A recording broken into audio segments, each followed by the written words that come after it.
So this is the Town of Richmond Planning Commission meeting, August 21st, 2024. Welcome everyone, our members that we have here and guests. And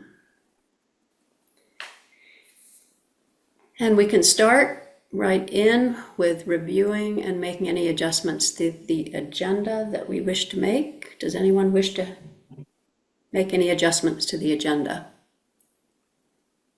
Nope. Okay, so our agenda consists of 2 items, and we'll try to spend about the same amount of time on each one, hopefully, but we'll see how it goes. The first item is going to be talking about the flood hazard overlay district, and the second one is going to be talking about Jelena Court and density bonus requirements. So, all right, so any public comment on non-agenda items? Okay, we have one public here, so there's no comment there. We will move on to looking at the minutes of our August 7th meeting. Anybody has any comments there? Any corrections, amendments to those minutes? Nope. Okay, not seeing any hands, not hearing any comments. We will accept those minutes into the record as written. Thank you. Okay, moving right along, we'll start with our flood hazard overlay district.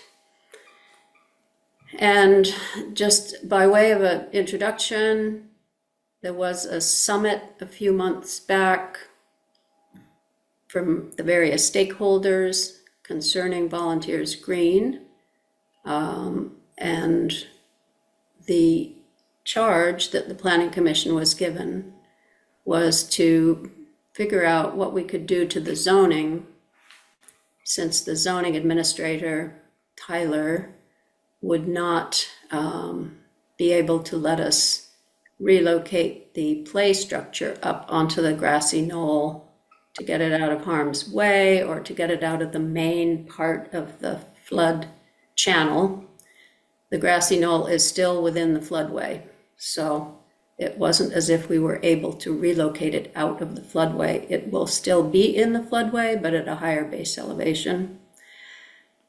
So that was what Keith and I worked on with Tyler's help, and we also consulted with Kyle Medash, who is the Agency of Natural Resources, Department of Environmental Conservation, the floodplain manager for our region. So we discussed this with him as well. And we talked about various strategies for how we might make the zoning so it would allow the play structure and the restroom to be moved up onto the grassy knoll. And in the memo that I wrote, I talked briefly about this. We will look at the document itself in a minute, but the main points are that we are working with considering the whole park a non-conforming structure or use. It's a park, it's in the floodplain, it is not currently listed as a use. So we'll be considering that it's a non-conformity. We have not made it into a current use, but we are working within the definition of a non-conforming structure or use. And the second thing that we've done is we've revised the section in the flood hazard overlay district regulations that talks about non-conformities, non-conforming structures and uses. We have made that what is applicable to this situation. the structures of the playground are part of the recreational facility, that's the park, that's the nonconformity.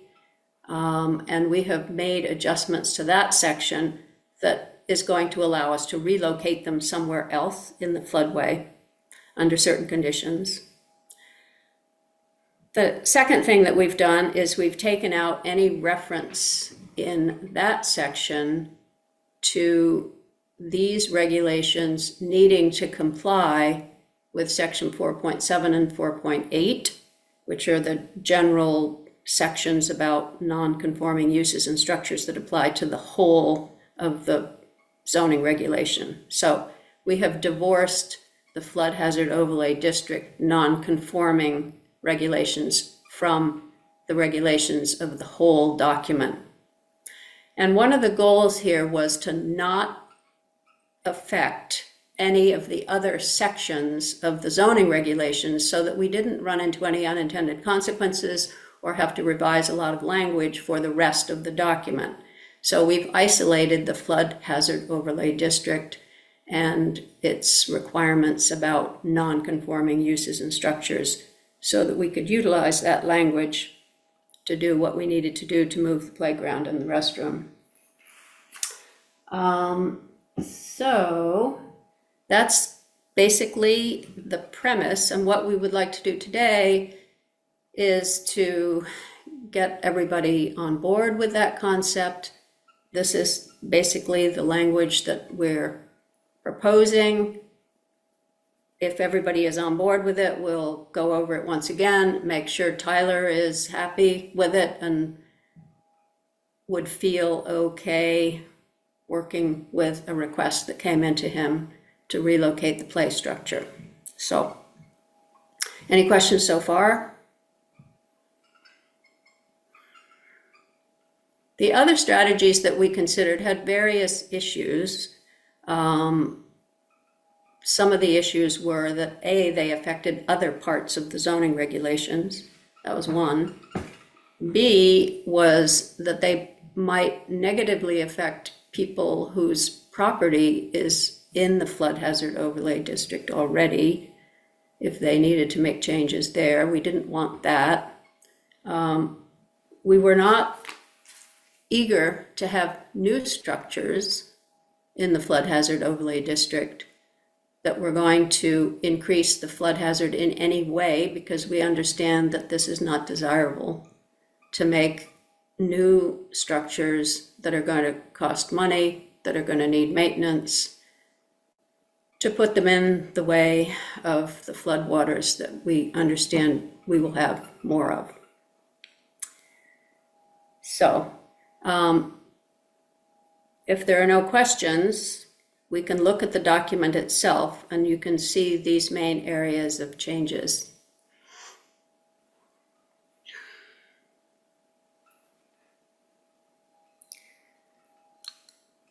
Okay, so the first set of changes is the part where we divorce the flood hazard overlay district nonconformities from the general nonconformities of the whole regulation. So we're looking at section 4.7, which talks about nonconforming structures, followed by section 4.8, which talks about nonconforming uses, and there are overlaps between those two things. And we have added language into 4.7 and 4.8 that says basically a nonconforming use, and in 4.7, a nonconforming structure that is located in the flood hazard overlay district shall be regulated entirely by section 6.8.15, which is the nonconforming uses and structures section within the flood hazard overlay district. So that's where we divorce it, basically, so that we're not affecting any other parts of this ordinance. Okay, then the next thing that we do is we come into the definitions section. Sorry. All right. I just want to make sure that we're doing this incrementally. Yes. Now we're down to 6.8 flood hazard overlay district. Go So ahead. we've finished with the 4.7 and the 4.8. Does anyone have any questions about that, about how that works or why it's necessary or anything else? Okay, so we're putting all our regulations that are going to relate to the relocation of the playground into the flood hazard overlay district. Gary? So could you go back to the first change again? Sure. Go back to 4.7 and 4.8. Yep. Yeah, I understand the one that you're showing, but wasn't there something you showed before then? Oh yeah, so this is the first one. Yeah. This is non-conforming structures and the other one is non-conforming uses. They're two separate sections. Can you hold that first one again? Yeah, let's go back to this one. Okay. No?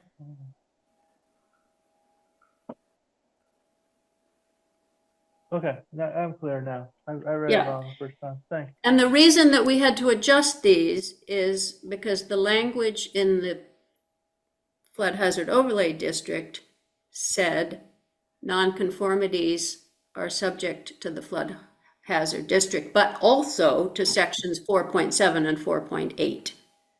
So we have taken that language out of the flood district and we are showing that it's not applicable here. Okay.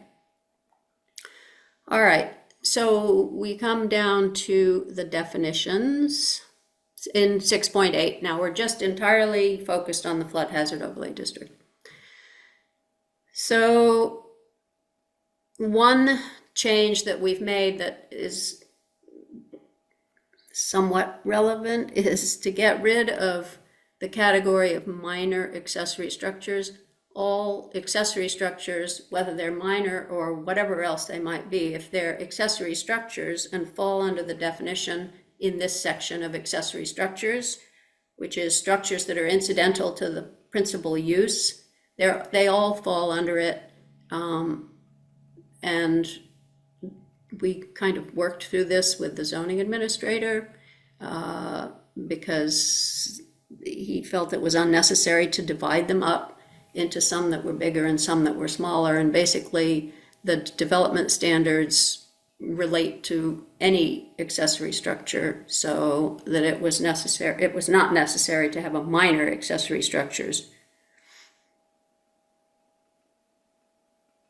Okay, so you can just keep that in mind. It's not part of the main plot line here, but okay, then we come down and we have added, or we have altered, if you want to scroll a little bit. Previously, in the flood hazard district, we had a non-conforming structure definition and a non-conforming use definition. We've combined them here into non-conforming structure or use. And, you know, an example of why it was confusing in a way to have them separately is because the playground structures is that a use or is it a non-conforming structure? Is it a non-conforming use? And Tyler wanted to call it a structure containing a non-conforming use. The regulations actually apply to either a non-conforming structure or a non-conforming use. So we have put them together here under the same definition. So it's a structure or a part of a structure or a use that does not conform to these regulations, but was in existence prior to the adoption of these amendments. Such a structure or use, in the absence of any evidence to the contrary, will be assumed to have been in conformance with or permitted as if in conformance with the regulations, laws, and ordinances in place at the time of the creation of the non-conforming use or structure. And the reason that we put that language in there is because the way it was written before, you had to prove essentially that those structures were not in violation of any laws at the time of their creation. So consider the playground. We don't know whether it was in violation of any ordinance when it was put up you know. So we're putting the proof on the other side. In other words, you have to prove that it was not in conformance with the regulations. Otherwise, we're just going to consider it pre-existing and non-conforming. So I hope that makes sense to people. It was going to be difficult for us to prove that there was no violation of some law or ordinance at the time that the playground was put in place. Otherwise, it was going to be a problem. So that's that. I would add one thing to that, just to clarify why we did this. It's basically the strike through the structures that were in violation. It's this one right here is what is driving that. Structures that were in violation of flood hazard regulations at the time of creation and remain so, remain violations. We wanted to remove that.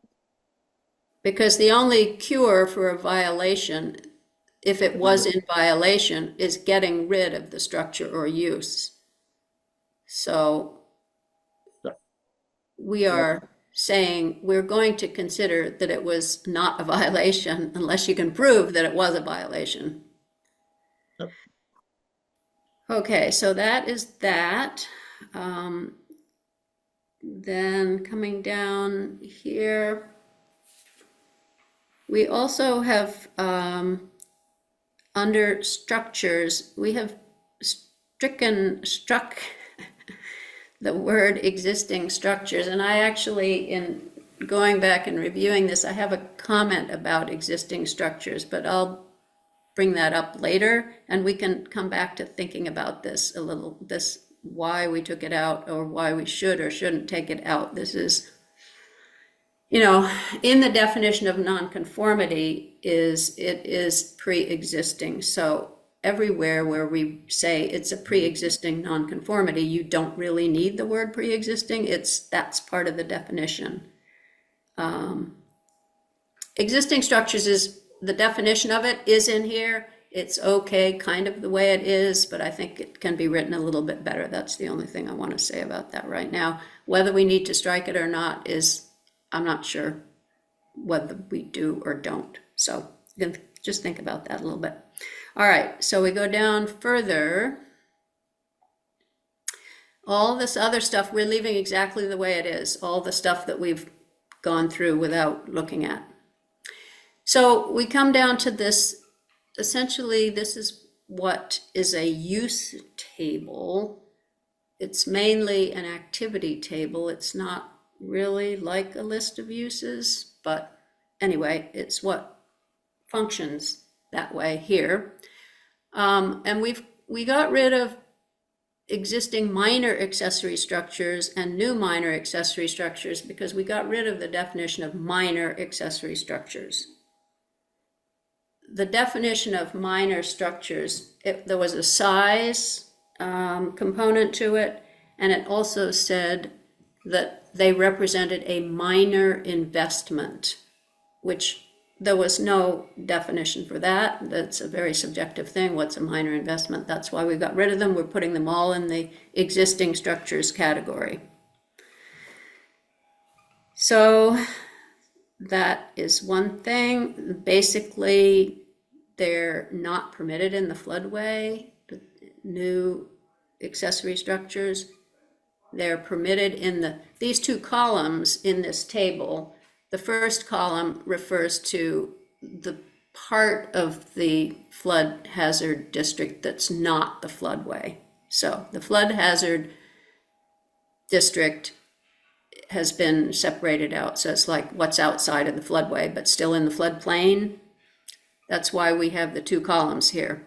So in the two columns, there are many more things that are either permitted, like the zoning administrator could give a permit for, or a conditional use, which means the DRB has to decide whether it's okay or not, or not allowed at all. So if you see an X in the floodway, it means that is not allowed. So if we look at additions to existing accessory structures, the first item, in the flood hazard overlay district, you can get a permit from the zoning administrator for an addition to an existing accessory structure. In the floodway, you can't have an addition to an accessory structure existing. So, and since this is a use table, these are the uses or activities that are currently allowed in the flood hazard overlay district. We are not using this table to relocate the playground because we are not considering it a current use. It is a non-conformity. That's the whole thrust of what we're doing, is we're calling that park and all the things that are in it a non-conforming use. It is pre-existing, it's non-conforming, so we're not putting it in the use table because it's not a current use. All right, so you can study that at your leisure. There are, a bunch of different things here. We made one small change, which isn't really relevant to the playground. New parking areas and driveways at grade. They had been permitted in both the floodplain and the floodway. My feeling was, we're looking at this ordinance, we are having floods in the floodway, we ought to have greater consideration for driveways and parking areas than the zoning administrator. The DRB should be looking at them and saying, is this wise? Is this a good thing to be doing? Is this throwing good money after bad money? So you all can think about that. Do you want to have that greater consideration for new parking areas and driveways at grade? In the floodway. In the floodway, yeah. The zoning administrator can still permit them in the floodplain. Yep.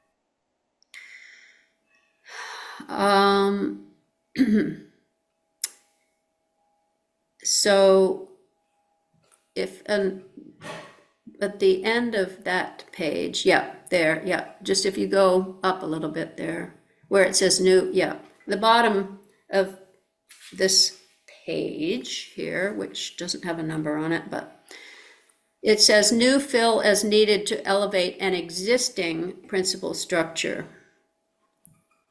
So that we've left as a conditional use. The DRB can decide if fill is needed, if it's acceptable, based on the development standards that we'll come to in a minute in this document. New fill remains not permissible under any circumstances to add to either the floodplain or the floodway. We didn't alter that. Okay, then we go on further and we come to a listing that was called new recreation areas without structures. Well, there was never a definition in this ordinance for a recreation area without structures. So we removed it from this table, and also, since the point of what we're doing is to consider the whole park a recreational area based on the definition of in section 7 of the RZR, but not a current use, we're taking it out of this table. And there's no, there was no real understanding of what that meant, what a recreation area without structures, what would fall under that category. The park as a recreational facility has structures in it. So we removed that with its ability to be permitted by the zoning administrator.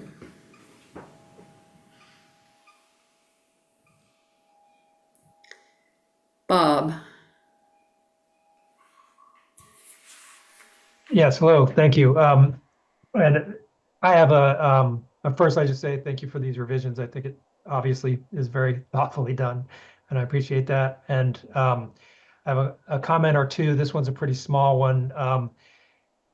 What I couldn't figure out and what I still, or what I thought was, is that this was taking something that could potentially be possible and making it not possible.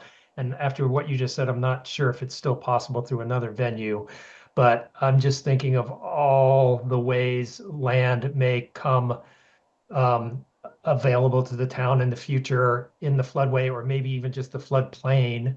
Um, and if it wanted to make a grassed area for recreation without structures, it could be an improvement of use over what it was before. And I just wondered if this was unnecessarily taking something off the table for the town to do something there with very limited risk without structures, as a use as a recreational area. So I just thought I would mention that. I'm just, the last thing you said, that it could be approved by the zoning administrator. I'm not sure I followed that. If a recreational area without structures could still be approved in the floodway or the floodplain, even if that was struck. Otherwise, I think it's maybe an unnecessary change and might unnecessarily limit the opportunities of the community in the future. And what kinds of things would you perceive as being falling in that category?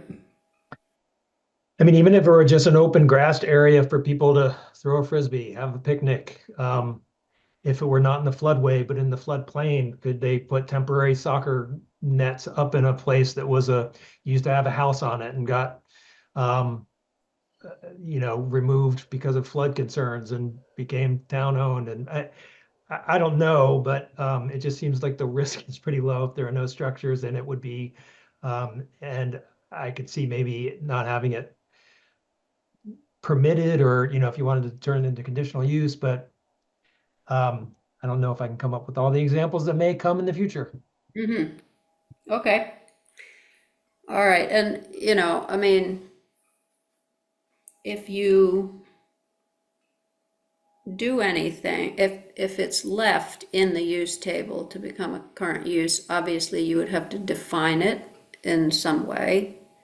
And so a definition would have to be added because there isn't one currently for what that is. And I don't know whether there would be, there would be questions about, in some cases, what would be structures, and what would not be structures, perhaps. If you were to make a paved path, for instance. Currently, in this definition, in the flood hazard overlay district, pavement except in driveways and parking areas is a structure. So presumably a paved path would be a structure.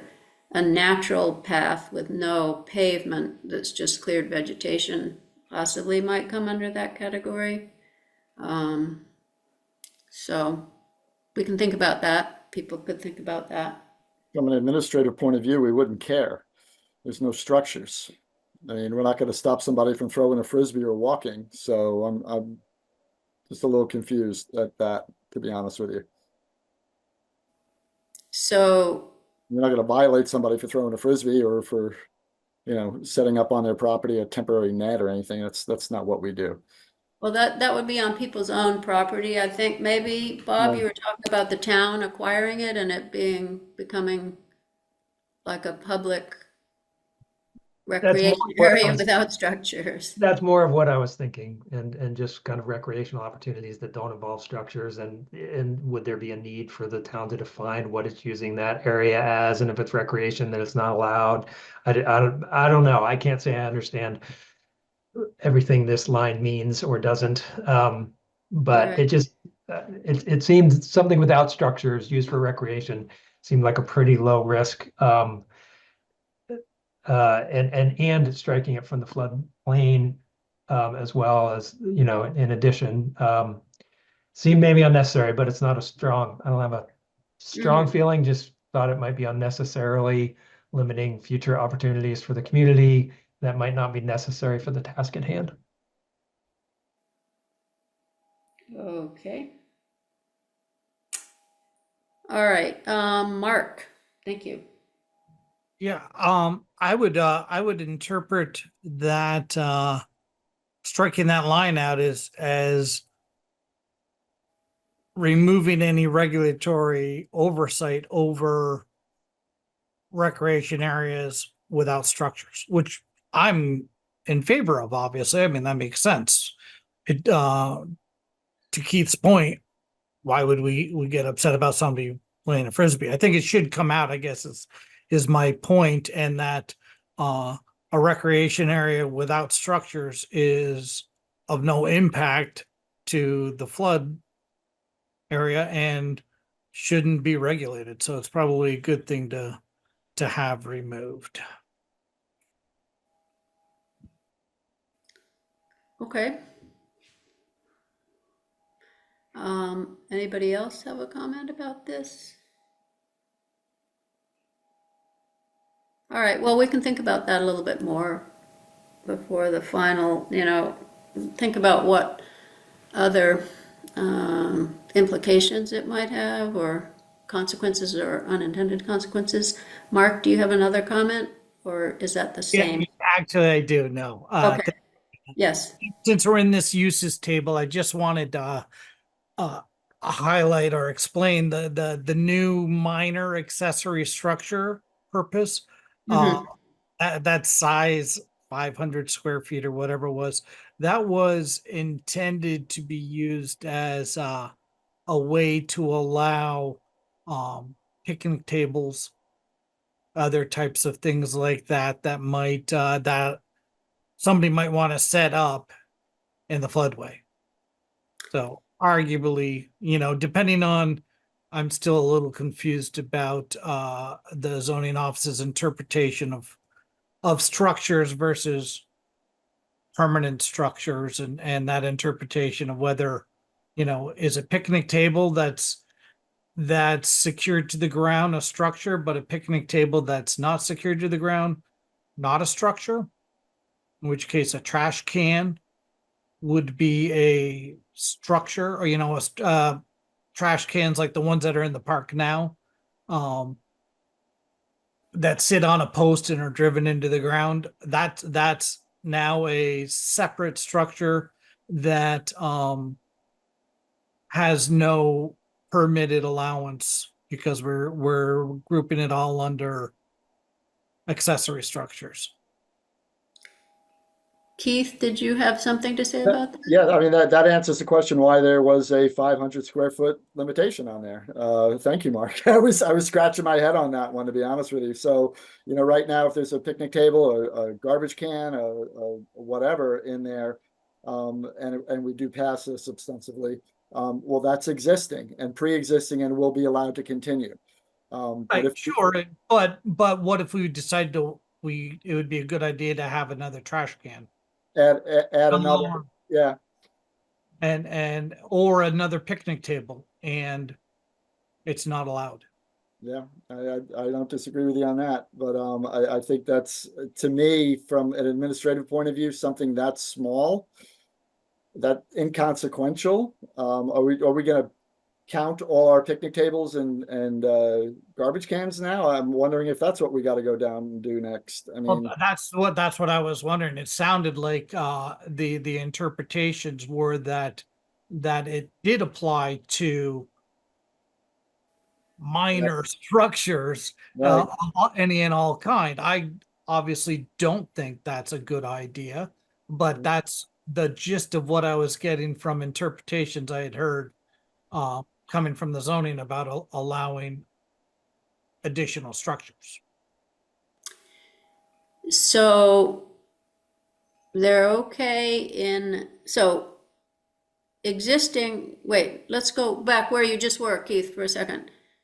So new accessory structures in the floodplain, we'll call the outside of the floodway the floodplain.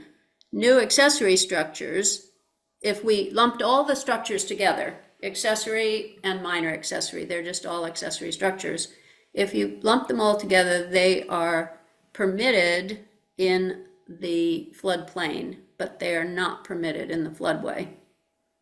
Do we want to add more picnic tables into the floodway? Is that something that seems like a good idea? The trash cans, I don't know, are they temporary structures? Temporary No, structure is one that they're on is a post. there for less than 180 days.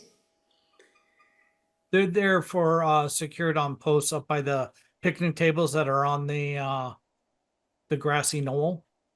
When that was already done, Those are not that long permanent. ago, since the current zoning flood hazard overlay district was implied, those picnic tables and trash cans were added. Yeah. So, the kind of think- the guiding principle here was to not increase the flood hazard in any way. So whether if you add more of those things, picnic tables and trash cans, any number more, are you not increasing the flood hazard? So that's why they were not allowed in the floodway. Yeah, that makes.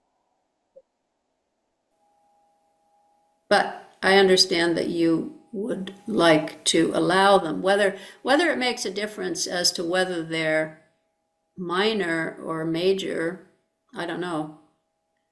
Whether they're under 500 square feet, what if they're 505 square feet? Is that different from 500 square feet? I don't know. Ian, I think, was next. I was muted. Yeah. Regarding bringing in new fill, when the ballparks get washed out in the floods, I think sometimes they have to bring in new material for the Little League field.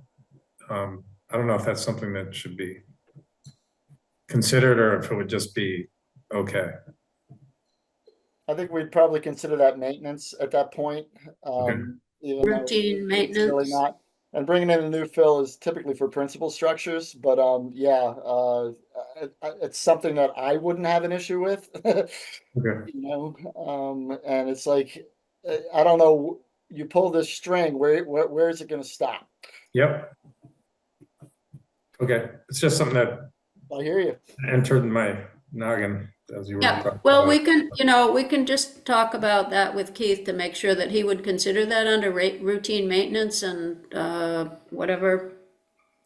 I mean, it's an existing use, pre-existing, non-conforming existing use that's been damaged. You can repair damaged, uses at this point. I mean, I don't think it's a stretch to allow us to do that, to be honest with you.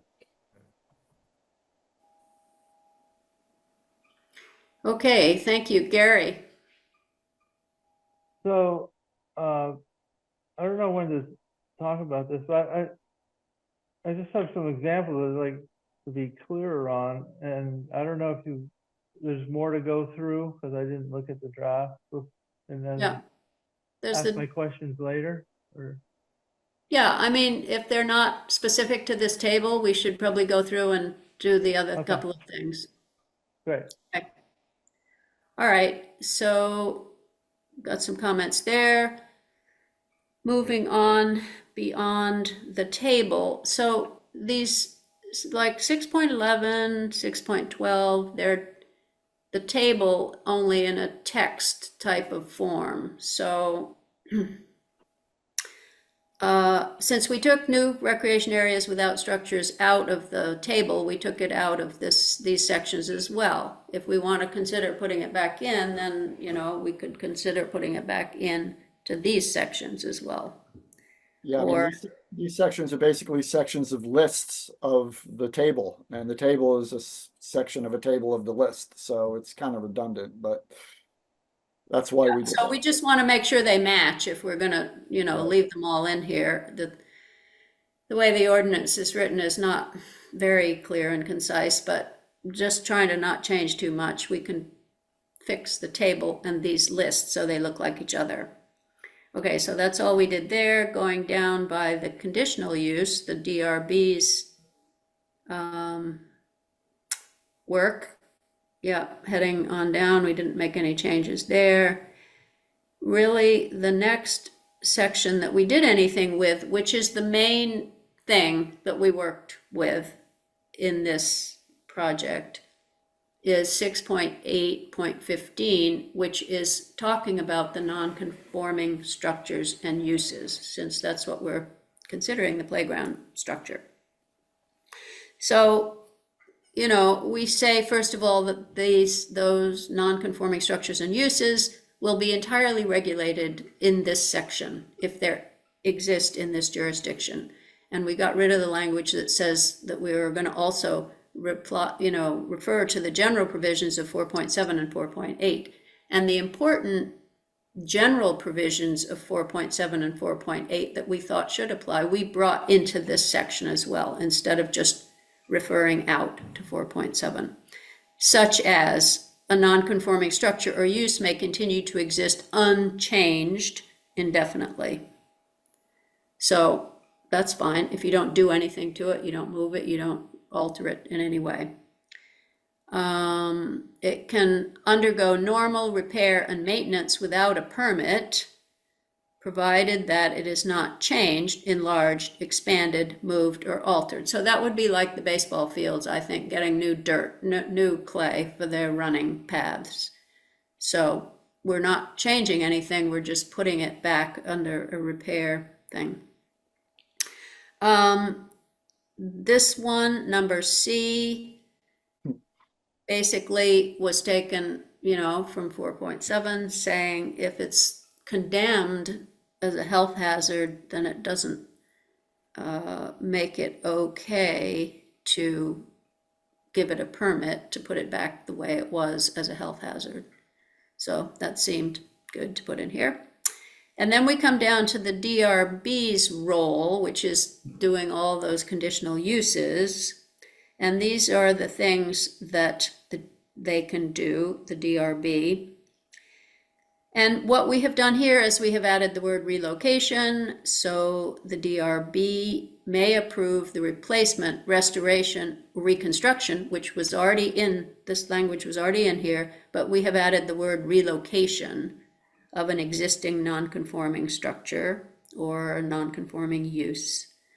So that allows you to move things from one place in the floodway to another place in the floodway, provided that the degree of non-conformity is not increased and there is no expansion or enlargement of the structure or use. So we felt that the degree of nonconformity actually includes making it bigger, because that makes for more of a flood hazard, but we put in just to make sure everybody was understanding that if there's any expansion or enlargement, that is increasing the degree of nonconformity. The degree of nonconformity is often applied to things like setbacks and size and so forth. But in this case, in the flood hazard district, enlarging it is increasing the degree of nonconformity, which is the degree of flood hazard. The development standards that we're going to come to in a minute, it's got to meet those. This one here, III, a non-conforming structure that is substantially damaged or destroyed may be reconstructed only in circumstances when the structure cannot be relocated to a less hazardous location on the parcel. So in this case, moving it from one part of the floodplain to another part of the floodplain, Tyler feels is, you're not able to actually relocate anything in Volunteers Green to a less hazardous part of the parcel because it's all in the floodplain. It's in the floodway. The whole thing is in the floodway. So you can't relocate it to a less hazardous location. Some people, and maybe the DRB, may interpret moving it to the grassy knoll as a less hazardous location just because it's a higher base elevation. Right. I don't know, Keith, if you want to talk any more about that, but No, I think you hit the nail on the head. I mean, that's the purpose. yeah.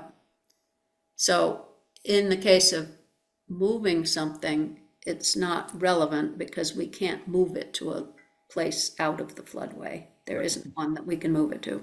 So, and then the next one is about residential structures. We don't need to worry about that.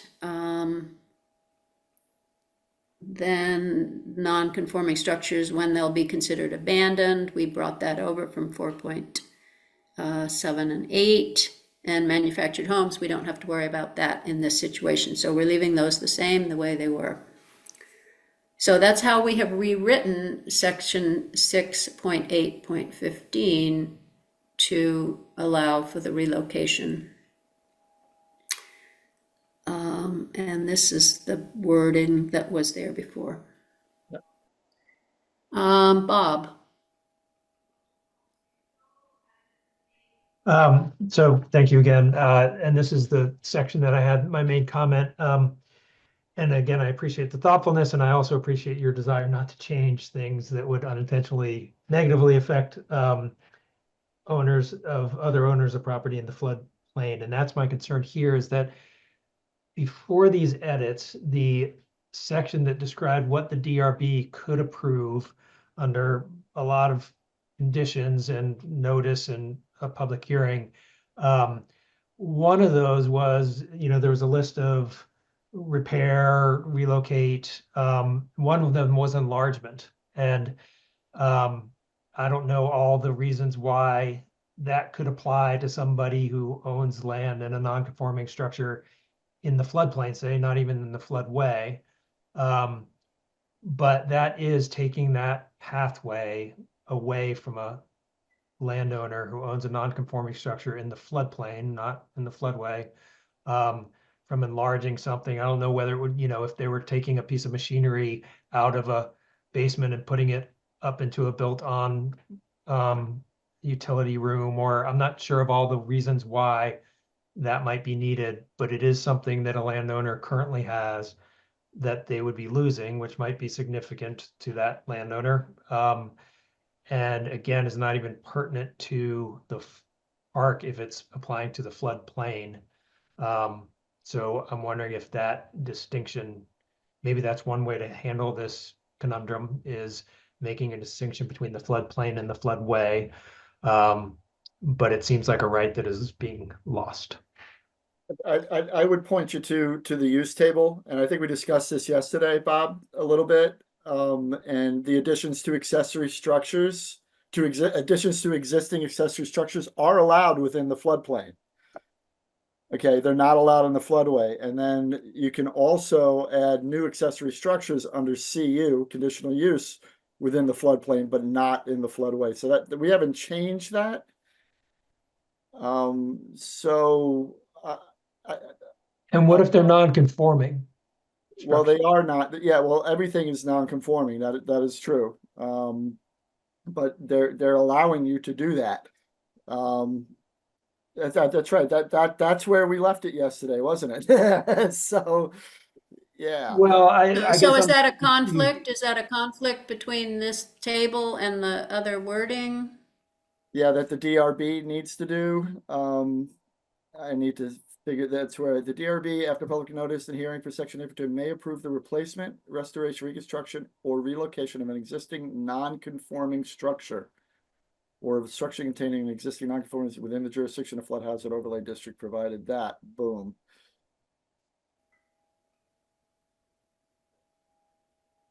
I'm not sure that that a structure like your principal structure is a non-conforming use or structure within the floodplain. It certainly is within the floodplain. You're allowed to build within the floodplain, but not the floodway. I think the kicker is, have you been considered a non-conforming structure? I don't think know, and you I'm are. not thinking of only my principal structure, but it's just I understand. any non-conforming structure that is in the floodplain and not in the floodway. The day before these changes would have a pathway through the DRB to potentially get a conditional use approval to expand it under certain circumstances and abiding by all the flood proofing. And they wouldn't, or at least it would be, I think there's a conflict in, it used to say enlarge in that empowerment of the DRB sentence, and it doesn't now. And now there's a sentence below it that says explicitly that it shall not be enlarged. So it does seem to me to be something that landowners in the floodplain would be giving up. And the floodway, but Well, you can't increase the degree of nonconformity if it's non-conforming. That's a given. You'd have to pursue a variance for that. If, let's say you have a non-conforming structure on your property and you wish to expand it, that typically is not allowed if you're increasing the nonconformity, regardless of what district you're in. and the nonconformity language I don't think showed up in the original conditions underneath that DRB sentence. If you look at the original language.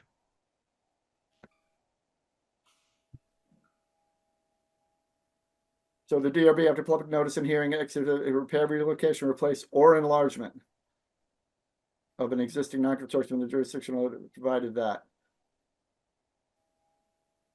I mean, I mean, however you want to do this is fine with me. I do think it's captured in the use table, but it's not, you're right, it's not marrying with that section there. Well, this is not the non-conforming section, so it doesn't matter. It doesn't marry with it regardless, and it shouldn't. Huh.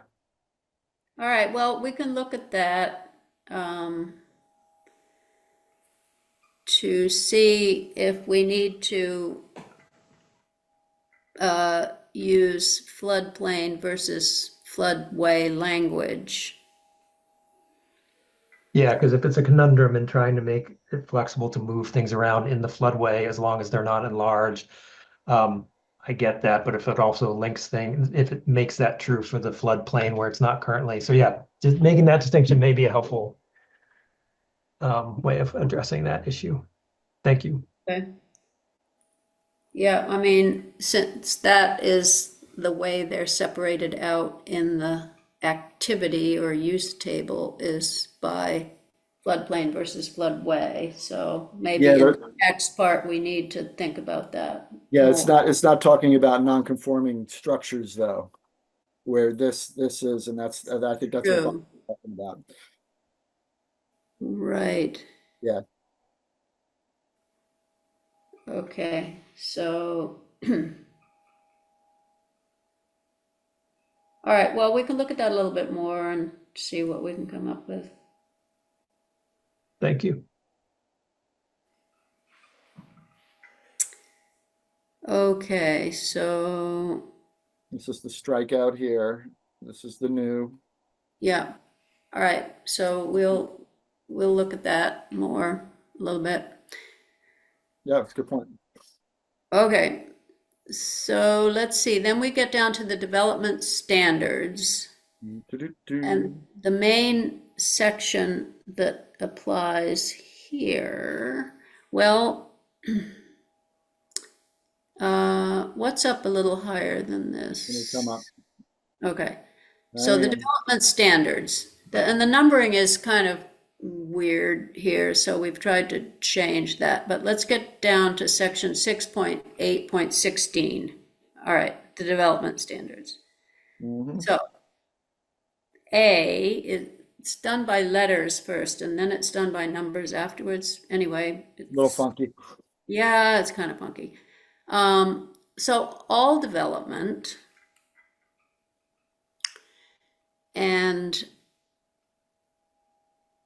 presumably this is going to apply also to, well, it doesn't apply to, does it apply to nonconformities? No, it doesn't apply to nonconformities. All development. Does it apply to nonconformities, Keith, or does it not apply to nonconformities? Well, there's not going to be a new nonconformity, so it's what we're dealing with, what exists right now. So all development refers to new development, correct? Yep. Okay. All right, so I don't know if maybe we should add the word new in there, all new development, just to make it clear, development standards. Well, I mean, you have to apply these standards for any new development, so it's not, you're not going to go back and apply these for existing development. Yeah, so we assume that that's understood, that it's all, that all development means all new development. Mhm. I don't want somebody who's using these regulations to think it applies to like relocating the playground as development, all We development. could install the word new in there. I don't think that's gonna, I mean, that's fine too. I mean, that's a pretty easy fix to belay any fears. All right.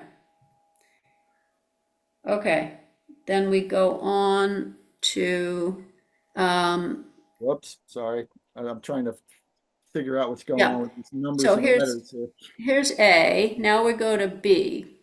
which is 2. No, it's B. Okay. B, fuel storage tanks, that doesn't apply to us, we're not changing that. Fully enclosed areas, we're not doing that. Below grade, fully enclosed areas above grade, we're not dealing with that. Mhm. Come down here to E. All existing residential structures, we're not dealing with that. Come down here to F, all existing non-residential structures. Now, does that, there's the question there, whether that applies to the structures on the playground, for instance. And the only thing that would be relevant here was, do we need to say that they have to have structural design specifications and plans prepared and certified by a registered professional engineer or architect, which I'm thinking might be a good idea anyway, to have a professionally prepared playground plan. Gonna admit. So Hello? Hello, who is this? Hello, Virginia? Allison. Hi. Yeah, I finally figured out a way to get into this meeting. Oh, great. Excellent. Here we are. I'm sorry. The links that are on my computer, something didn't work. Never mind all of that. Okay. I We're glad wanted you're to be here. a part of the meeting, and I just kind of kept poking around until I found this. Okay, great. So we're talking about the flood hazard district. Yes.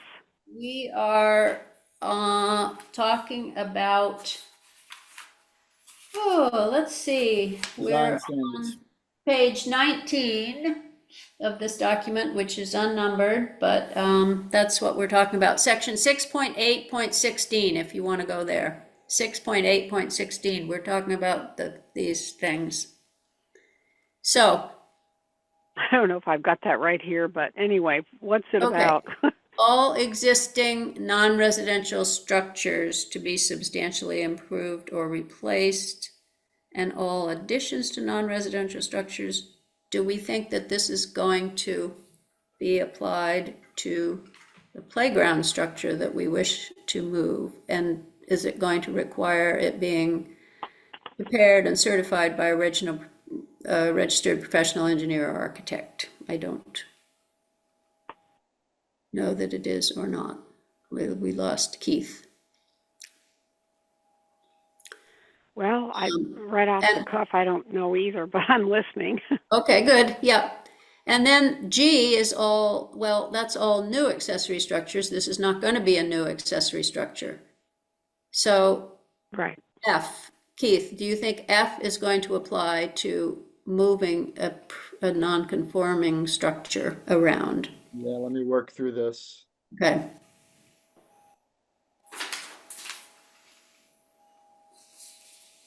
Well, we're not improving it or replacing what?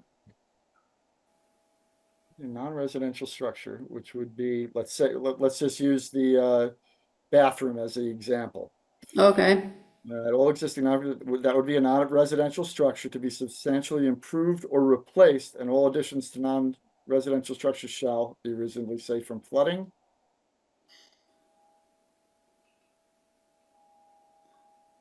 Have either lowest floor be dry flood proof. Solely for parking vehicles. So yeah, that might be an issue.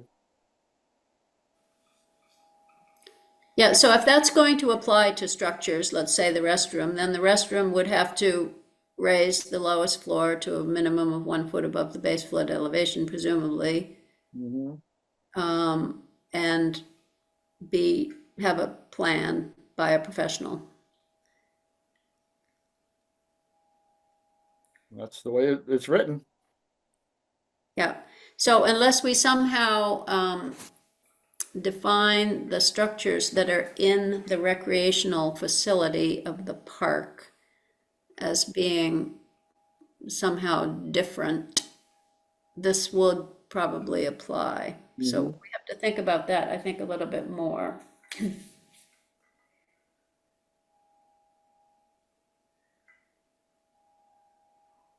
And does anyone have any comments about that?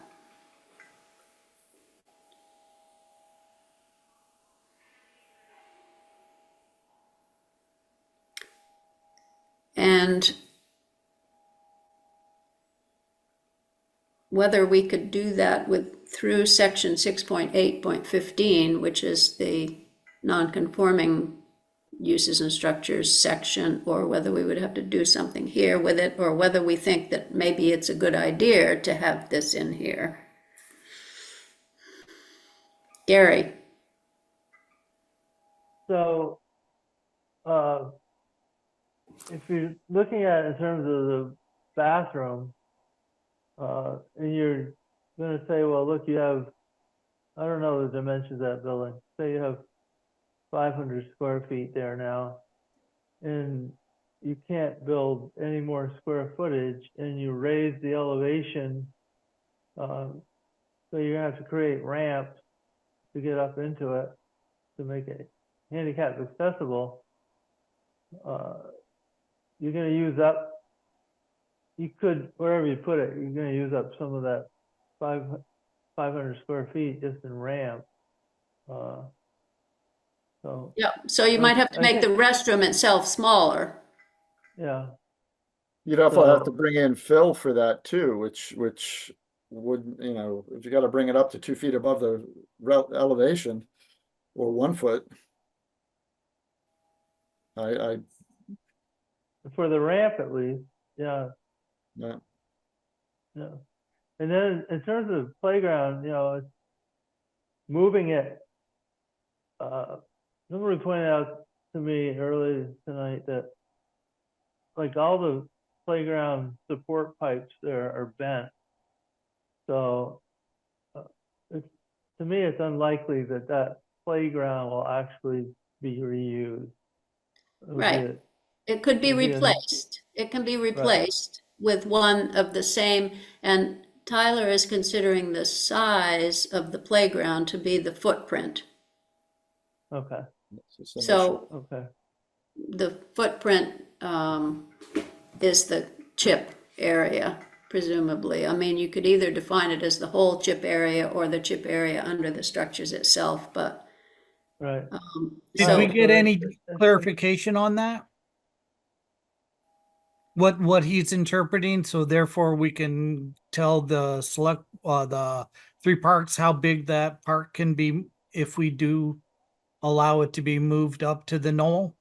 well, I think we have to confirm it. I mean, the conversations that I had with him anyway were that it was the footprint of the chips. And So the actual structures don't matter.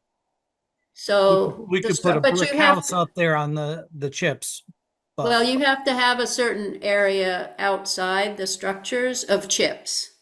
uh, So, so if people fall off, they don't fall directly onto the ground, but you have the 6 feet or whatever it is that surrounds the playground, which is the safe area of chips, bigger. that's than still the undefined though. structures. Yeah, so we can get clarification on that. Gary, do you have something else, or are you at the same hand? Well, I have a question. A couple times I mentioned about the 500 square foot. Is that in the ordinance? It is Under now. something It's, Is it, that it's what you're in- taking it out? Or? yeah, because that was the minor accessory structure. Oh, okay, so that's all coming out. Well, maybe. Maybe, yeah. We're looking maybe. at it. I mean, we'll have to look at it again if somebody wants it in there, but yeah, it was kind of like an arbitrary thing between being minor and being just an accessory structure. Including every accessory structure under accessory structure rather than minor. It's not the same, it doesn't have the same import as substantial improvements versus non-substantial improvements, which has an import in how things are treated, and which relates to the NFIP or something, FEMA regulations, that definition, the difference between non-substantial and substantial improvements. There's some rationale for that. For the minor accessory versus just accessory, there didn't seem to be a rationale. But we can think about whether we want it to be there or not. All right, so I've got F on my list here under the 6.8.4F. yeah, 6.8.16F. Yeah. 16. Okay, then we continue on down to G, new accessory structures. We're not proposing any of those.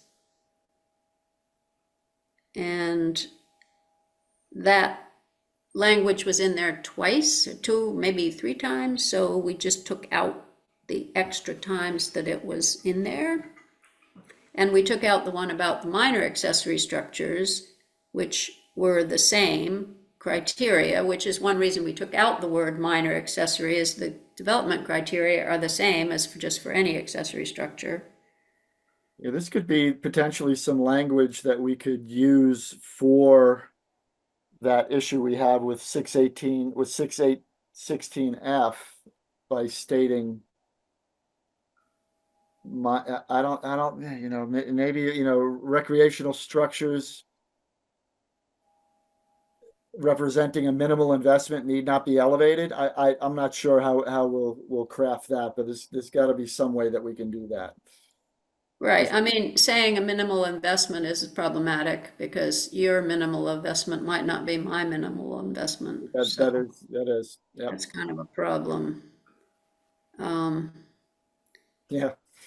All right, so that was that, all dealing with minor accessory structures, new or replacement. Manufactured homes, that doesn't relate to us. Then recreational vehicles, that doesn't, we don't need that. Replacement of water supply systems, waste disposal systems, sanitary sewage. You know, I mean, if we're replacing the bathroom, there would be some sanitary waste disposal systems, but it didn't seem like this was language that was problematic for that. It just says it's going to minimize or eliminate infiltration. I'm a little confused on why anybody would want to move the bathroom up to the grassy knoll. Just with the infrastructure that has to be installed in order to accommodate that, doesn't make a heck of a lot of sense. Seems expensive. Yeah, and yeah, especially if you're in the floodway. Well, I mean, theoretically, on top of the grassy knoll, it's going to flood less because it doesn't flood that often up there. So even though it's technically still in the floodway, moving it from one place in the floodway to another, Right. the whole reason of moving the playground is because it's going to be less impacted, theoretically. So the same with the restroom. I was just ruminating out loud there. I apologize. Yeah, no, well, I mean, it's a good question. The structure doesn't seem to be damaged. It's just a cleaning out problem with the restroom down there. Gary. So, yeah, one thing I'd like to be clear on, because there has been talk about having a bathroom up near the van shell. And one place I've been looking at along with Pete is putting it kind of near where the fire hydrant is, near the bridge, because you've got power nearby, you've got water and sewer right there. And if you look at where the floodway becomes a floodplain right at the entrance to the bridge, you're really a foot or less out into the floodway. And the current is really protected by the bridge abutment there. So the chance of it being damaged there is, almost zero compared to where it is now. Mhm. And the other, I know that I talked to Fran Thomas, she talked about, well, it'd be nice to keep the bathroom where it is, but I want to be sure that this ordinance change would allow, if the Street Parks Committee wanted to do it, they could take the square footage of that bathroom structure and split it into 2 small bathrooms and have one up near the bridge where it'd be handy for events up there, and then one, like half the size of the existing one could be rebuilt it'd still be in the flood way, but you could build it in a slightly higher location, maybe over closer to the sewer plant, so that you'd have 2 bathrooms, so people wouldn't have, 2 smaller, more convenient bathrooms. And I'm not sure, looking at this, that would be allowed or not. Yeah, That's and I certainly did ask, complicating things. pardon me? Sorry, it certainly is complicating things, that's for sure. Yeah, and I mean, I did ask Tyler about that exact same thing, and he didn't think he would approve that. If it's Well- gonna be relocated, it has to be relocated, and you have to remove it from where it is now. If you're gonna relocate half of it, he wasn't into that, but, we could talk more about that concept. I don't know. It'd be fairly easy to add a sentence saying that, a structure that's X amount of feet can be relocated in whole or part. It doesn't seem like a big stretch to clear that up to me, but Mm-hmm. Yeah, I don't know how much yeah, I don't think it's that sense it makes inexpensive. to do that, but we could think I about don't it. think it's that inexpensive every time that gets flooded and to get in there. It's not like a simple cleaning. Lots of times, according, I think Josh told me that, you get plumbers in there, you got all the silt that gets in all the plumbing.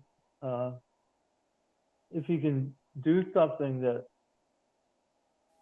at least half eliminates or makes it way less likely to happen, I don't see why we'd want to discourage that. Right, well, I mean, that may be just moving the bathroom period up onto the grassy knoll, right? Wouldn't that be the way to make it the most foolproof? Yeah, I mean, that's fine with me. Apparently there's some people who don't want to walk from the far end of the park. Why I thought it made sense to have 2 small bathrooms rather than Aren't one there, larger bathroom, but aren't there porta potties there also? In the parking lot? a lot of people do not like using porta potties. Well, lots of baseball fields have porta potties, I can tell you that. I've been to a lot of Little League games lately, and a lot of them have porta potties. I'm Yeah, just, I'm just concerned that trying to be perfect is really gonna be an issue here. I Yeah. really want to keep it simple. well, I'm not sure having a porta potty in a flood situation is that desirable. To watch it wash It's true. downstream. They It do floods flood. really easily. You're supposed to take them away if you have 3 days' notice that you're gonna have a flood, but anyway, you Well, might not, I That's not suppose. that's not what we have though. We were told we weren't gonna have this last flood the night before, Yeah. That's nothing true. was really moved. Hmm. Okay, well, we can think about that, I guess. Mark, Yes, I was wondering if certainly I'm on board with Gary's idea of a secondary bathroom up there, but I'm wondering if the zoning regulations, if the FEMA regulations would have allowed for that kind of option to put does FEMA prevent you from building public restrooms in the floodway? New ones, I would think, yes. Is that a think or it's not in the regs? I haven't been posed with that question, so I can't answer that off the top of my head, but I can look at the checklist that we have. What checklist is that? It's the federal regulations that deal with NFIP and our zoning. Cool. Could you share those regulations? I could, yep. That would That's- be worth knowing, because certainly on my whole argument for this has been that our regulations are much stricter than, Well, they are stricter. There's no doubt about that. yes. And that in order to have a real conversation about the potential possibilities in the Volunteers Green, we would need to be able to understand how much further our regulations are in strictness to what FEMA allows. But to what end? I mean, I loathe to pull a Obviously to no end, because it's been decided that the zoning department and probably the chairperson have decided the limitations to our scope of conversation about what can be done here. And it's been queued up and decided already as to Yep, we make the what we decisions, can- Mark. Yep. someone is, because I'm not. You I'm not guys even make the worried about it. decision. You guys make the decision. You're the commission. I had asked for that back in June. We had a charge from the select board in May, Mhm. have a discussion about this and to see what needed to be done. About And moving the playground. no, about Volunteers Green in general. It wasn't just about moving the playground. It was what can we do in Volunteers Green in the way of zoning that would allow us to do some of the things that the community wanted to do. And that was in May. It's now end of August. And this is our first conversation about this district. And it has been framed completely in the sense of absolutely no additional or loosening of any changes in any way, regardless of the ownership of the property or controls to make it safe. We've been presented here with what you guys have decided are the limitations of what we're going to allow. No Right. added size in the buildings, no extra second bathroom unit. None of those things have even been explored or discussed, even though they were interests of the three parks committee. And now we're at the point where it doesn't matter. We don't have any more time to waste. The decisions that where you've got it framed, I'm ready to vote now. I'm ready to accept whatever it is, because we got to start moving this along if we're going to have anything done in the floodplain, regardless of whether it's the best thing for the whole community or not. We are now handed a limited scope of what it is we want, and we're still not even sure of what the interpretation is going to be from the specific zoning administrator, who has always taken an extremely draconian interpretation to the zoning regulations in the flood hazard overlay district. So we're not even certain this will go, from the sounds of it, because we are not quite sure how it's going to be interpreted, what we write. But honestly, at this point, I don't even want to talk about it. You guys just decided what it is you want, and we'll vote on it so that maybe we can have something of some kind of improvement use of this ARPA money. So I really don't have anything else to say. I'm not going to waste my breath on this flood hazard overlay district. You guys push it through, and I will vote simply because I have no other choice but to vote. But I got to tell you, I'm incredibly frustrated. Mm-hmm. Really, really frustrated. Mm-hmm. Okay, any other comments? Anybody else? Chris, Ian, Allison? No, I'm just listening mostly. I I I don't know. I have had not really honestly thought a great deal about this. I was thinking of some of the other issues that we had. So I don't know. I can understand Mark's frustration. Okay, but you also don't want to do anything in the floodplain. I know that, Allison. You're concerned Well, about that flooding. yes, So, that's a big issue to me. I've been spending a lot of time looking into that, not only here but in other parts of the state, and I'm very reluctant to get involved with things in the current floodplain, and I think the floodplain will probably have to be expanded before much time passes, just given the reality of what we got here. okay, Gary, thank you, Allison. Sure, thanks, Verge. Yeah. So, I'm not clear about things like, what about farmers' fences in the floodway? Are they going to be considered structures? Farmers' fences, is that what you said? Yeah. That's Yeah. ag. That's Are they- agriculture. So ag isn't exempt from zoning, is it? Yeah, it is. Completely? Yep. For the most Okay. part. All right, so what about if the playground, I've been to a couple or maybe 3 or 4 of the Parks Committee meetings, and when they talk about moving the playground up to the top, they're concerned about whether there should be a fence around it or not. Is that going to be allowed? Yeah, so Tyler seems to think that is allowed. That is even though it's new, it's theoretically is new, there are other fences in the park.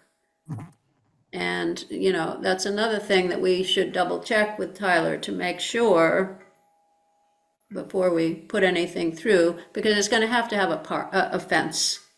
Yeah. It's clear that that playground can't be next to the river and the road without having a fence around it. Yeah. So he I felt that do was an think there should- accessory structure to the playground. Yeah. I do think there should be something about some language about at some point you get down to things that are really de minimis and shouldn't be dealt with. And like there used to be permanent 2 posts for volleyball. I mean, I think you should have something that maybe posts 3 inches and smaller are just allowed for things. It would take care of maybe the trash things that Mark mentioned that are attached to the ground or something. I think Tyler does a great job. I support his view of looking at the words and taking them at face value, but I think you do end up at times in situations where it's a little ridiculous. So if you had some language about at what point are things just de minimis and okay to be had there, it'd be nice to have something in there that Tyler could hang his hat on, that a reason not to read the language exactly word for word. Yeah, oh, well, I mean, maybe this relates to the minor accessory structures question, I mean, Right, But but I'm not 500 square thinking, feet is a lot of yeah, square feet, and a post is a lot less than that, but, yeah, a 3-inch post versus a 500 square foot building, that's bigger, that's 25% bigger than my barn that gets flooded out below the round church. I don't consider that a de minimis structure. No, that's right, a but you real could structure. define your minor accessory structures as posts or something, you know what I mean? Yeah, right. So we could look at that. Anything else bothering you? about it? I have a question So, about the, uh, this is Allison. Can I ask Can you a hang on question? 1 second? Because Gary's talking, but Sure. after him. Yeah, I'm sorry, I Gary. just, that's fine. I just have one other thing. There's language in 6.8.15C where if something is unsafe, go on up here and see if I can find Yeah, it again. you can't be permitted to be replaced if it's unsafe or if it's already been a health hazard somehow. All right. So, And this is C, language that's already in the zoning right now. right. All right. So when that bathroom floods, it is unsafe to be used as a bathroom. So if it would be a health hazard to try to use that bathroom. So to me, that could be interpreted strictly, which is the way things are interpreted, to not be able to be fixed, right? Well, it's only unsafe when it's flooded. I mean, the Well, road yeah, is but if unsafe you, when it's flooded, but you just don't use well, it but when it's you flooded. can't walk in there after the water goes down and use it. It would be unsafe to go in there until it's fixed. And if you have a flood that takes out one wall of your house, it's unsafe until you fix it. So I So don't really see the difference. I mean, I just think that language should be cleaned up a little bit, but Okay. I mean, it's unsafe until you fix it, just like the wall of your house. It's unsafe until you fix it, but it's yeah, okay when you fix it. whereas if, you could get into, you're trying to, I think you're trying to say that, yeah, if your house gets structurally damaged enough that you might not be able to fix it. Is that what you're trying to say? And I don't know, this was language that was already in here. yeah, It was already in I here. don't know. So, I don't know either.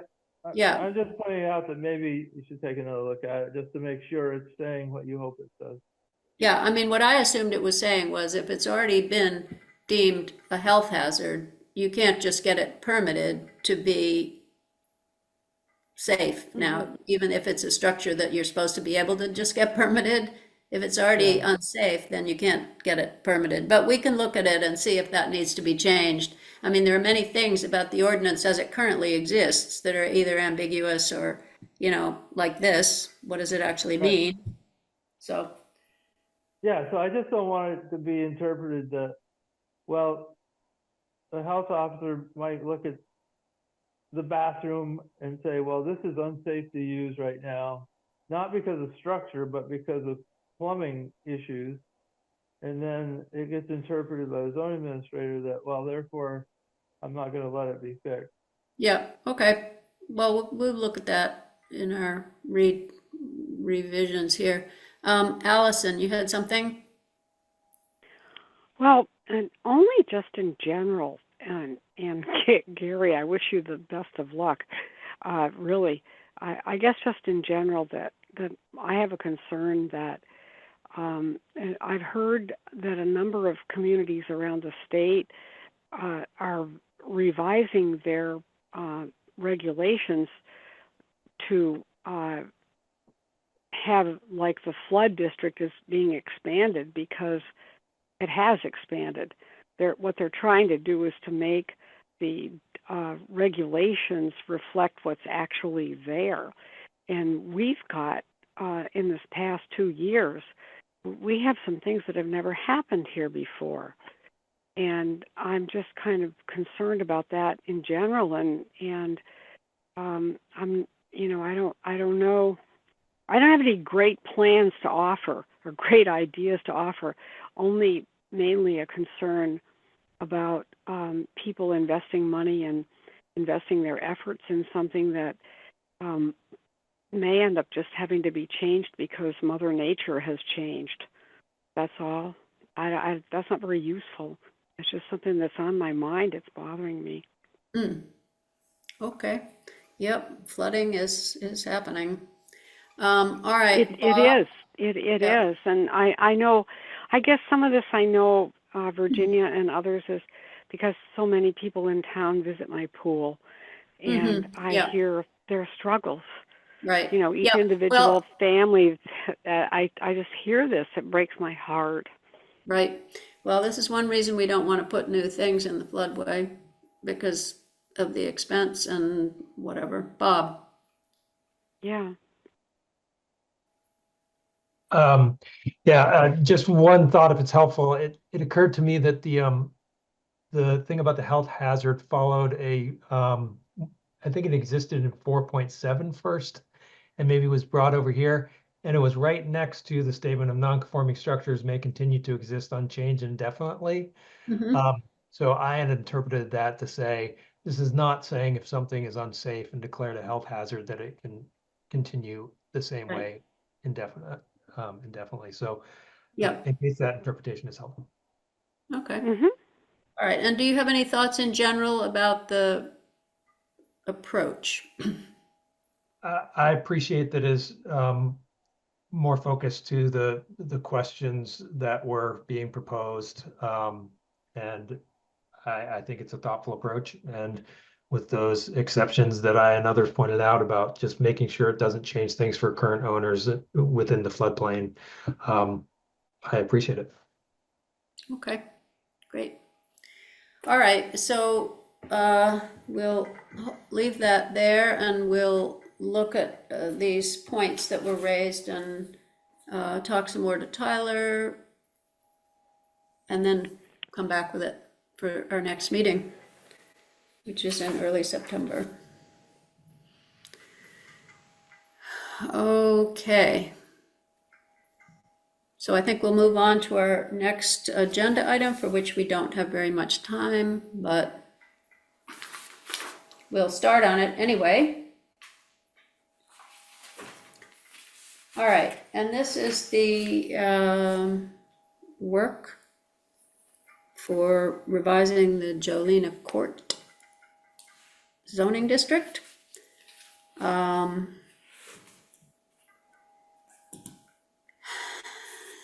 So what has happened since we talked about this the last time? We've had a couple of things.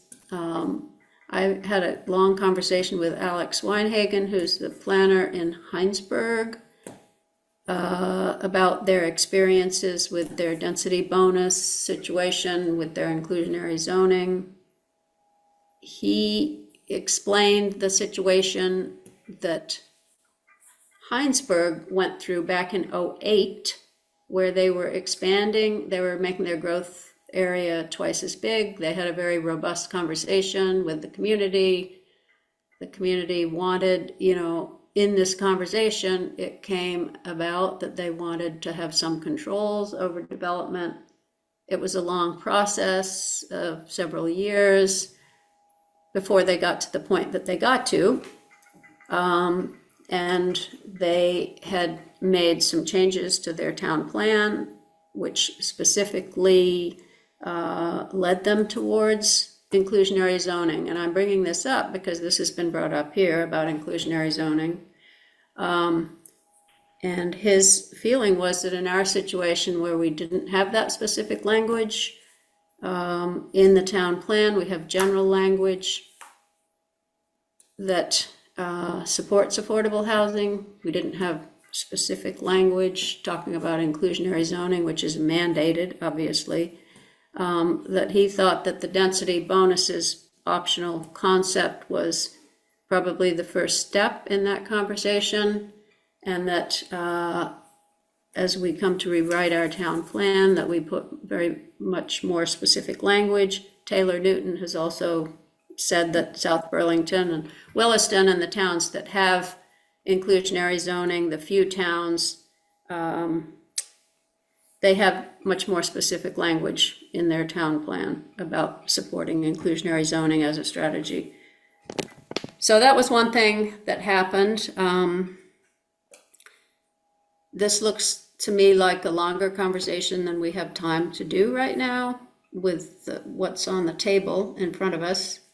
So I am hoping to stick with the density bonus, the optional density bonus, which a number of towns have. Taylor Newton from CCRPC has said that there are towns that use an optional strategy.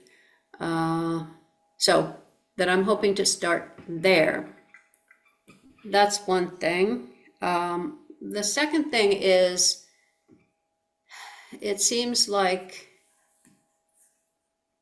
there's this division on the Planning Commission between those of us who want to increase the density, the base density, to get more housing, versus those of us who want to, get some other benefits from this developer. So the compromise that I'm thinking of, because that's what we need here, is maybe moving away from giving any kind of base density increase, but also giving up on the idea of inclusionary zoning, offering the same density that they've got right now, but density bonuses, which are optional. They could take them, in which case we would get some of those other things. If they elected not to take the density bonuses, then that would make people happy who really don't want any more density anyway. So that's kind of the approach that I'm taking here, and hoping that we can just refine the density bonuses concept and decide exactly what it is that we want for density bonuses. Just offer that. No base increase, but not mandated. So, Well, I don't know if Virginia, I anybody think has that, anything to say about that. Allison? yeah, thank you, Virginia. I think that shows a great deal of thought on your part. This is really, it's a big challenge where there's no simple right answer. But I wondered if you would, just for my benefit, redefine inclusionary zoning.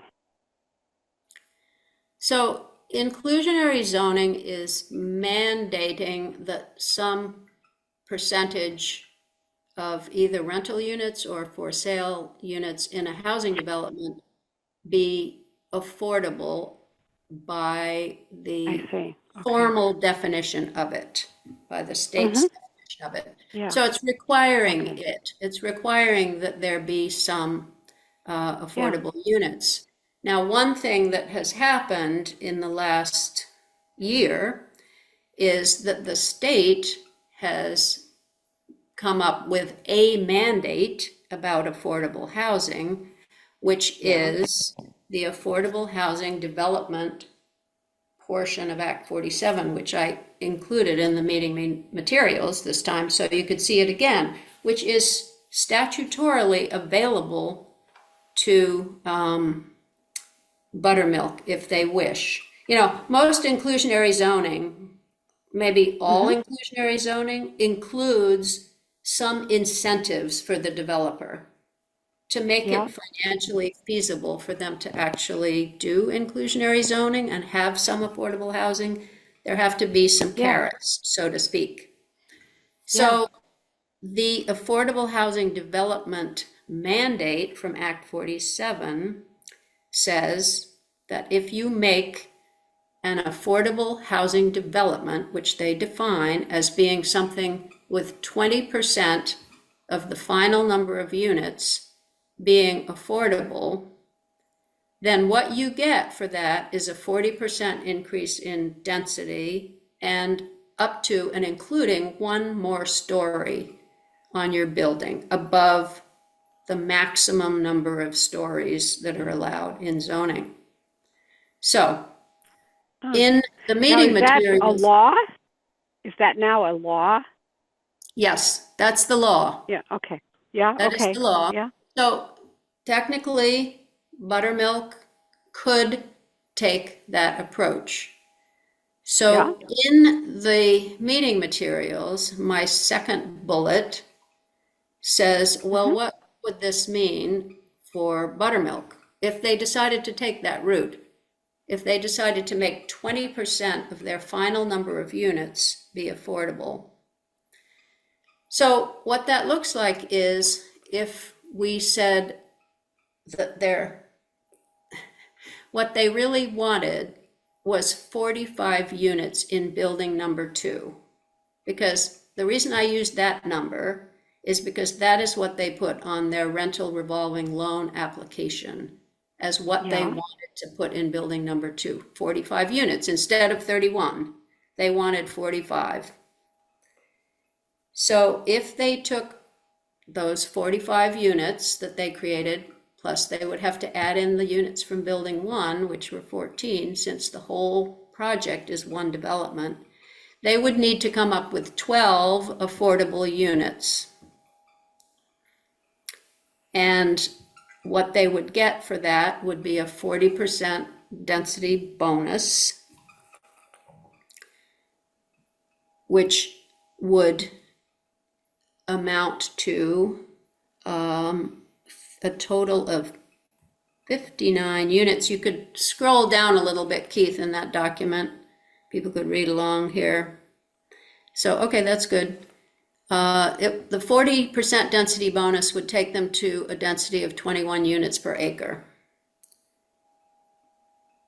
If they wanted to make 12 affordable units at the 80% AMI, which is like workforce level, or if you want to consider it that, it's not deeply affordable. It's for moderate income affordability. So they could elect that if they wished to make 12 truly affordable units. Yeah. Without us being able to say, no, you can't do that. They could go to a density of 21 units per acre, as long as they put in 12 affordable units. So we don't really expect them to want to do that, since they have said they don't want affordable housing. But another option would be, how about we give them a density bonus for truly affordable housing, but don't require that they put 12 affordable units. How about if, let's say, they do 3 or 4 affordable units, which is what a density bonus of 3 market units for 1 affordable would be, which is what we had in the last draft.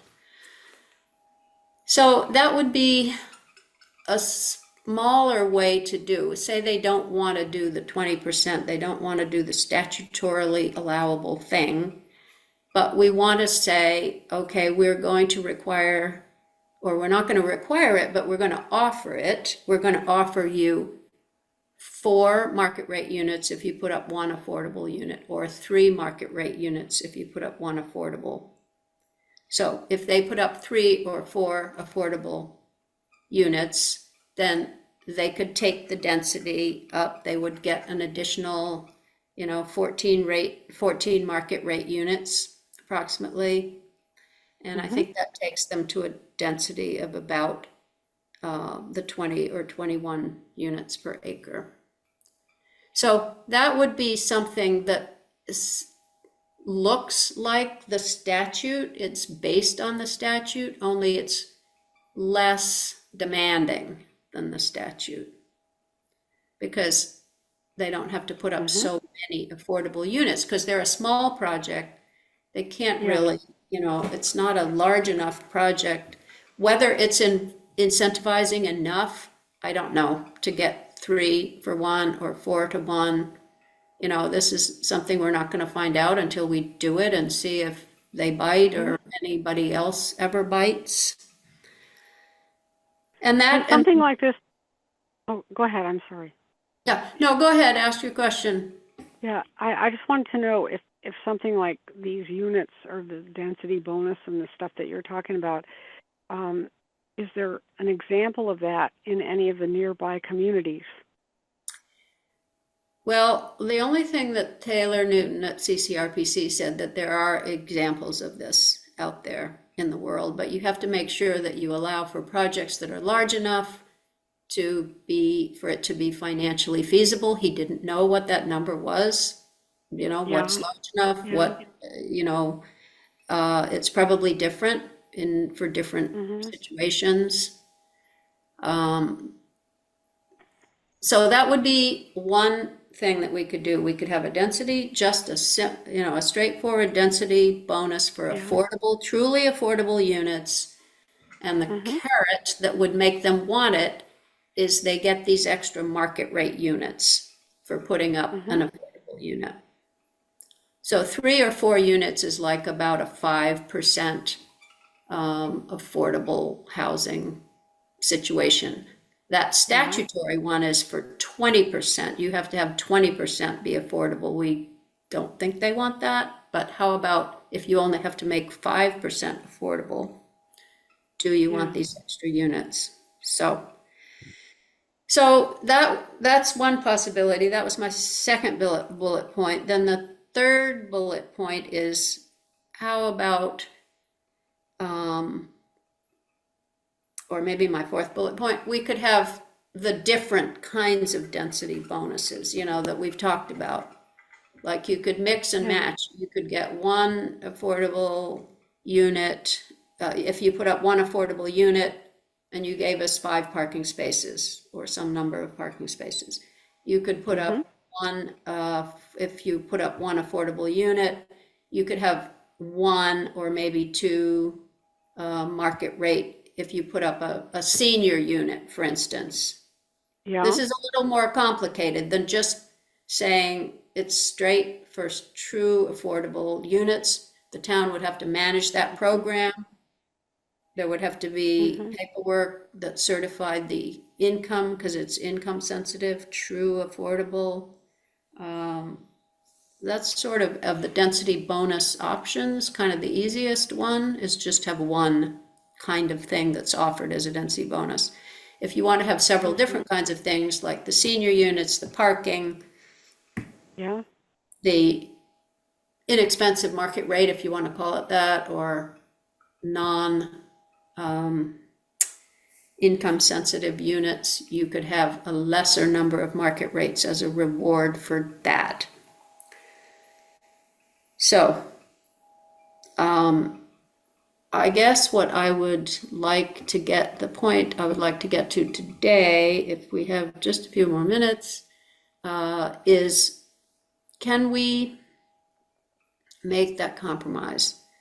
Can we stop talking about inclusionary zoning and stop talking about just increasing the base density and just say we're going to offer this density bonus program and get rid of the commercial requirement? That's sort of a compromise between the positions that are represented on this board. And we could refine what kind of density bonus program we wanted and offer it. They could take it or leave it. They could do their 31, but why wouldn't they want more? I don't know. Or they could take the density bonus, whichever program we wanted to offer. Chris? Yeah, thanks. I think I can support that general direction. If we're talking about affordable housing density bonus that includes income screening, as we've discussed in the past, and I just want to make sure I understand this correctly too, because I didn't have a chance to go and dig into Act 47. This act, if the developers who want to take advantage of Act 47, is the 20% of units are the tenants' income screened for those as well? Yeah, they're truly affordable, true affordable units. Right. Okay. Mhm. So I can support that. And in terms of what I would suggest that the density bonus should look like is to take our guide from Act 47 and the percentage, is up for negotiation, obviously, but we've got 20% in statute for that level. And I think that's a good place to start talking about it. And is the kind of density bonus you would support the one that is just for affordable units? Oh, no, I'm open to talking about the other ones too, but I certainly would like affordable to be part of the final deal. Of the mix? Yep. Mhm. And so the other ones that you're thinking of are the parking and the senior, probably. I don't think you like the workforce one. I mean, and. I don't want to you know, do one that's not income screened, that's Right. and the one thing about the elderly is I'm still not totally clear on that it's not a loophole. I mean, no offense, but that it's just that it actually it involves something substantial over what would just normally be required. Yeah, well, if people want to think about that, then we would flesh it out, but we're not Sure. going to do that if I'm people not just I'm want to not do the closing out affordable anything density else. one. Yeah. One thing that was interesting that Alex Weinhagen said, or somebody, I think it was he who had this thought, which is, or this point, that some of the developers like buttermilk in a way, who say, oh, we're already offering some units at 80%. It's not a huge step for them to then just income screen. I mean, it's sort of a step, but they are already finding that those rents that are listed as 80% AMI are kind of too high anyway. So they're finding it's not as difficult as they thought to offer anyway, that was just a thought that he had. So. Yeah, I mean, the landlords are gathering essentially the same information just to approve tenants, Yeah, that they're solvent or whatever. yeah, credit ratings, the whole 9 yards these days. So Yeah, and we'd have to develop the forms. I went back and looked at all the work that Revy did in 2020, which I'm not sure we were really that aware of, but he went to the select board with a whole density bonus proposal that they asked him to do. He went several times before the select board with this density bonus. And one thing about it was that his original proposals were like 1-for-1, one market rate for one affordable, which he was told by a number of people and later changed that was way too low, that nobody would bite at that level. So, which is why we need to go higher, 3, 4, I don't know, somewhere in there, to get any interest going. So sure. anyway, there's a whole file of work that he did on it that was requested by the select board. He also said that he thought that what should happen before we did any of it was that the housing committee was formed, which it was, and that it took over this work so that it would be the housing committee who would monitor, because there's going to be a monitoring situation if it's any kind of, if there are density bonuses that require monitoring, somebody's going to have to monitor it. And he thought it should be the housing committee, which is mostly what it is in Heinsberg. Anyway, our housing committee, I don't know, it would have to be brought up to speed on that concept. That's not where they are at right now, but they could be. All right, anybody else? Ian? Is the 20% or, like the 12 units that are being outlined here, those can be at 80% of AMI? Yep, they can be at 80% of AMI. Right. So like you said, that's not a real big stretch from what they're claiming they're offering already. Right. I mean, they've said in building 1 that they have units at 80% of AMI. They don't want to be required to have them. They don't want to be held to that because they think it might not be possible, but this might just be the new world order. Yeah, that may just whatever. Yep. And apparently there was a lot of debate about what 20% of what this ordinance means, but Alex told me there was a lot of discussion amongst planners that he talked to about what it is, and it's the 20% is of the final number of units that you're gonna end up with. And in this case, it would be both buildings 1 and 2 because it's a single property, right, Keith? That's your interpretation of it, right, at the moment. As far as you know. So, all right. And is that answer your question? Yeah, I think that it seems reasonable, but it's probably not going to seem reasonable to them. But it's progress.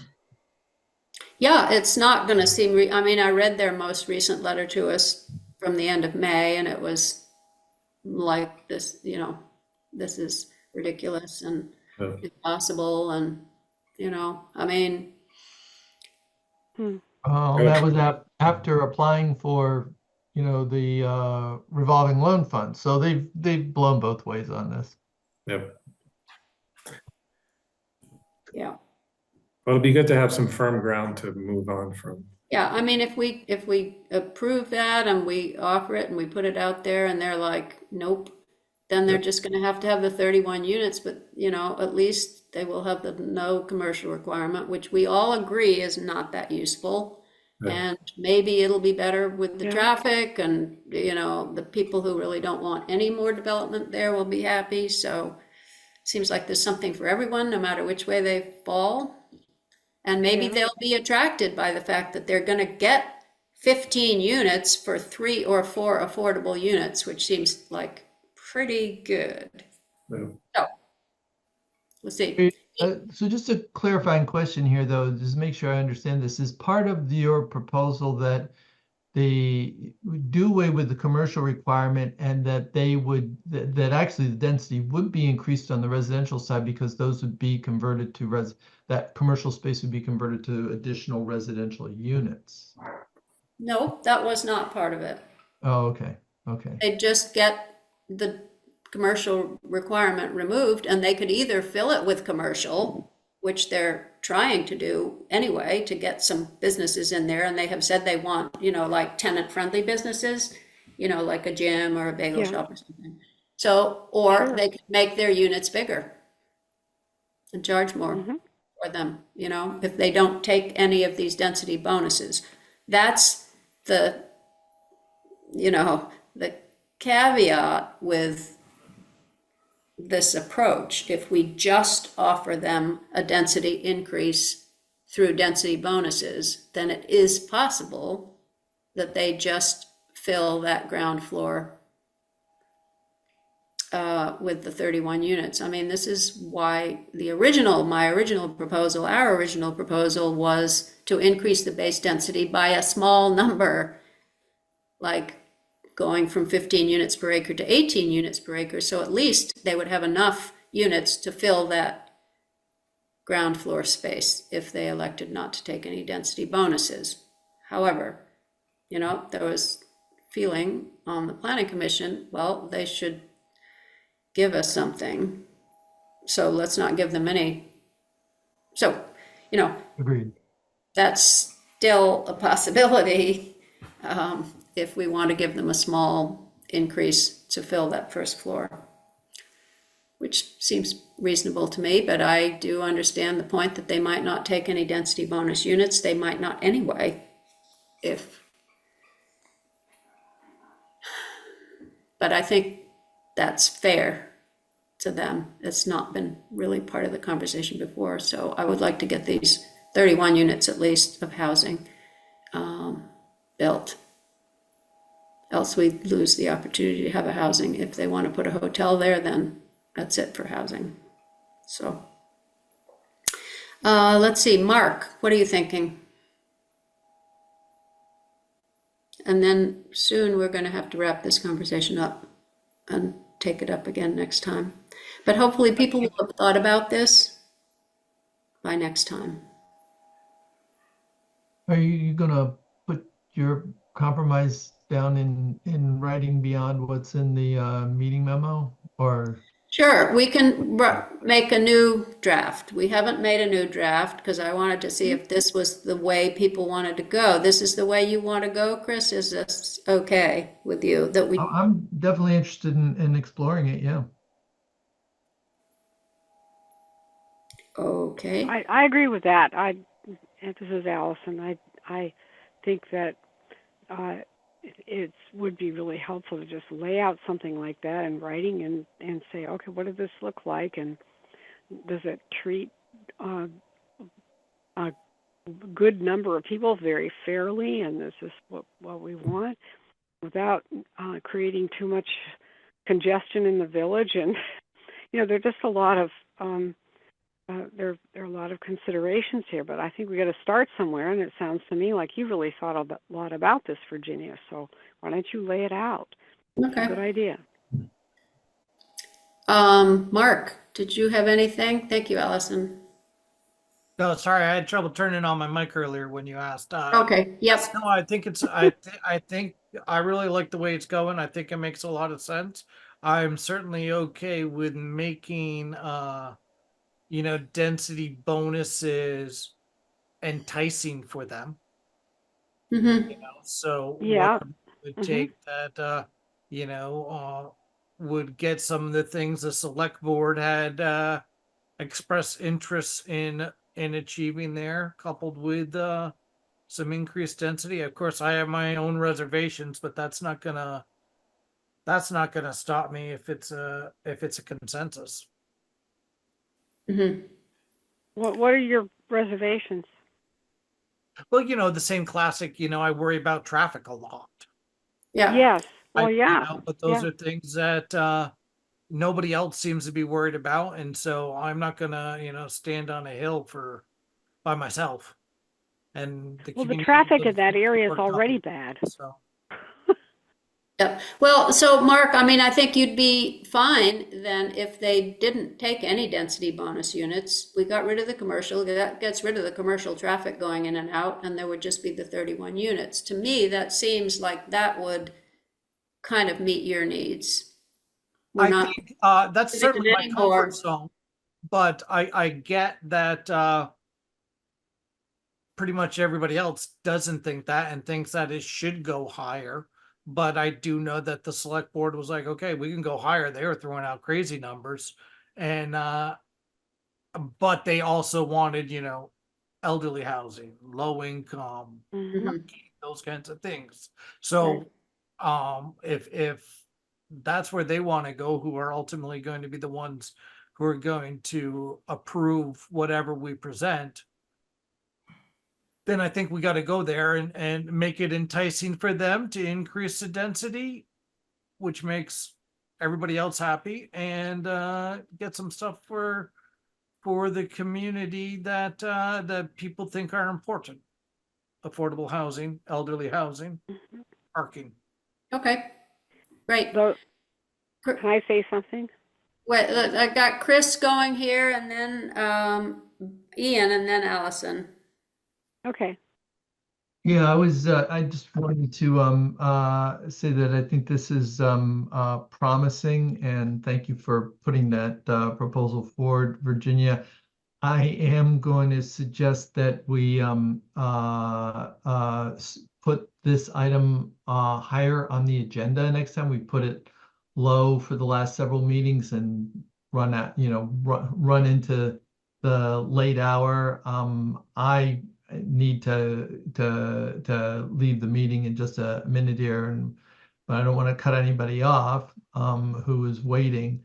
But I do think that it would be better served by not really diving into it at this point. Yeah, well, as long as people are okay with the basic concept, that's what I wanted to ascertain today, so that we could make a new draft based on it. The other thing about putting it on the agenda is that the other thing that we're just working on also has time considerations. So anyway, we'll just have a couple more quick comments, and then we'll adjourn and look at a new draft next time. Ian? Yeah. If so, to move this forward, can you just quickly explain the protocol? Like, do you actually bring a motion at the next meeting, or are we No. really far away from that? Well, we're not really far away. We're somewhat far away. So the new draft has to look like, okay, we're gonna, the commercial requirement is gonna be removed. The base density is going to be the same. This district is going to allow for density bonuses as based on this section that we're calling 6 point, whatever it is, 15, or 6.14. Anyway, the Jolene Court District will be enabled to use a density bonus section. So I will write up a density bonus section with these ideas that we've talked about, maybe the 3 kinds of offerings: true affordable housing, senior or adaptable housing, and parking. And that's what we'll have next time to look at. Okay. Okay? Yep. All right, Allison, last comment. Well, I think I'm really very enchanted by a lot of these ideas and the compromises and everything. My only concern is the actual floodplain itself, the fact that we've had floods in the village, and it's just, I love the idea, and I'm just not sure this is the right place for it, but I think you should come forth with it and see what people think. Okay, that sounds good as a plan for next time. So, okay, yeah, we can have the motion to adjourn. Our next meeting is early in September. I forget what date it is, the 4th.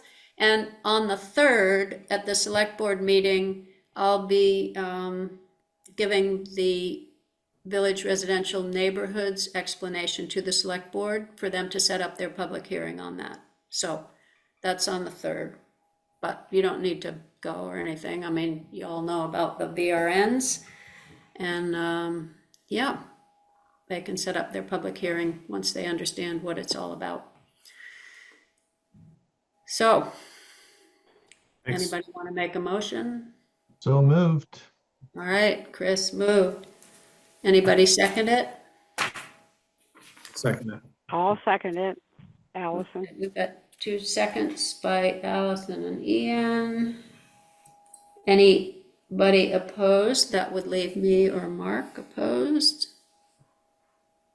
I don't hear any opposition. So the meeting stands adjourned at 9:06. Good night, everyone. Yep, Good good night. night. See you all next time. Look at all this material, really, and try to be ready to ask very specific questions. Thank you. Look at all the material. Seriously? Come on. I'll talk to you Good later. night. Yeah. Enjoy everything. Yes, bye. Bye. See you all later.